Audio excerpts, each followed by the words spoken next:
வணக்கம் அன்புறவுகளே. இங்கே பாருங்கள், இந்த பாத்திரம் வைக்கிறதுக்கு இந்த கரண்டியெல்லாம் வைக்கிறதுக்குன்னு சொல்லிட்டு எங்கள் பாப்பா ரொம்ப நாளாக கேட்டுக்கிட்டே இருந்தால் எனக்கு இந்த மாதிரி ஒன்று வேணும்னு சொல்லி. ஸ்டாண்ட் இருக்குது வீட்டில், இருந்தாலும் நம்ம கூடையில் போடுற மாதிரி வேணுமா அப்படின்னு சொல்லி கேட்டால், நான் கூடை போடுற மாதிரியே நான் போட்டுட்டேன்.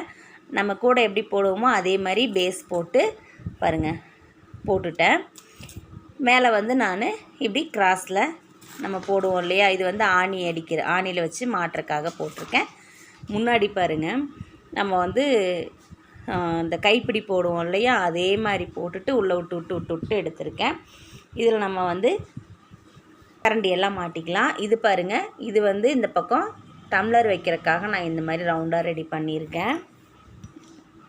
இதை வச்சுக்கலாம்.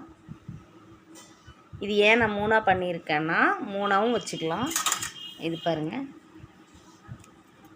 ரொம்பவே அழகாக இருக்குது.